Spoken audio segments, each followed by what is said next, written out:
మాచర్ల చెన్నకేశవ స్వామి temple అంటే ఒక చారిత్రాత్మకమైనది.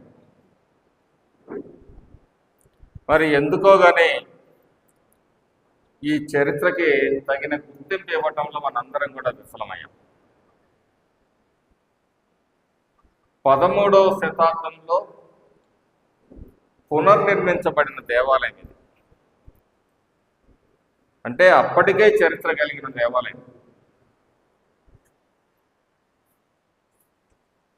ఒక పెద్ద మినీ మహాభారతం జరిగిన ప్రాంతం ఇది. ఆనాటి నుంచి ఈ రోజు వరకు ఈ దేవస్థానం కనీసం రిపేర్లకు కూడా నోచుకుని దుస్థితి. ఈ చారిత్రాత్మక సంపదని కాపాడుకోవాల్సిన అవసరం మన మీద ఉందని చెప్పి ఈ సందర్భంగా తెలియజేస్తూ, రాబోయే శ్రీ లక్ష్మీ చెన్నకేశవ స్వామి వారి బ్రహ్మోత్సవాలు మరి 7వ తారీఖు రథోత్సవం మనందరికీ చాలా ఇంపార్టెంట్.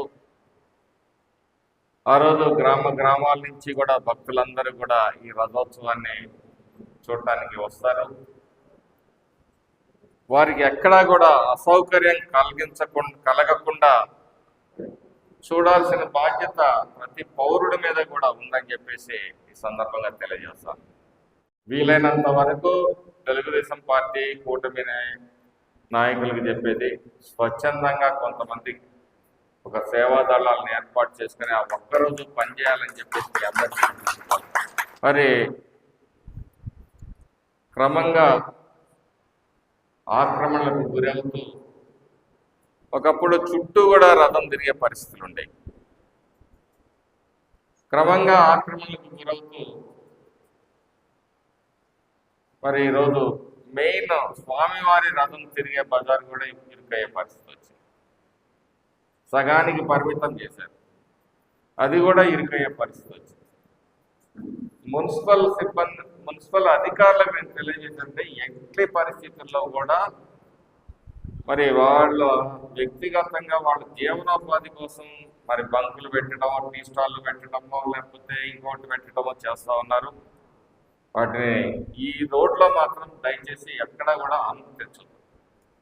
అది ఏ పార్టీ వాళ్ళైనా, ఏ కులం వాళ్ళైనా, ఏ మతం వాళ్ళైనా వెనకాడాల్సిన పరిస్థితి లేదు. ఎందుకంటే ఒక అడుగు జరిగితే పక్కనోడు 2 అడుగు, ఇంకొక అడుగే కదా నేను అంటున్నాడు. ఏ ఒక్కరిని కూడా ఈ రథం తిరిగే బజార్లలో వ్యాపార సముదాయాలు కూడా ముందుకు జరగకుండా మీరు చర్యలు తీసుకోవాలి. ఈ సందర్భంగా ముఖ్యంగా ఏంటంటే రథం తిరిగేటప్పుడు అందరూ డాబాల మీద ఇప్పుడు మనము శ్రీ చెన్నకేశవ స్వామి వారి టెంపుల్ దగ్గరకు వచ్చాము. చూడండి, ఆలయ ప్రాంగణం. ఈ కనిపించేది ఎత్తైన రాతి ధ్వజస్తంభం. చూడండి, చాలా పెద్దది.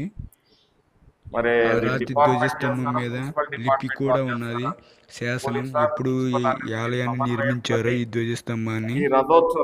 అలాగే ఈ ఆలయానికి ప్రధాన ఆకర్షణగా ఎత్తైన గాలి గోపురం కూడా ఉన్నది. చూడండి, ఇదే ముఖద్వారం. ఎత్తైన గాలి గోపురం. ద్వారపాలకులుగా జయ విజయులు ఉన్నారు. ఇప్పుడు మనము ఈ ముఖద్వారం గుండా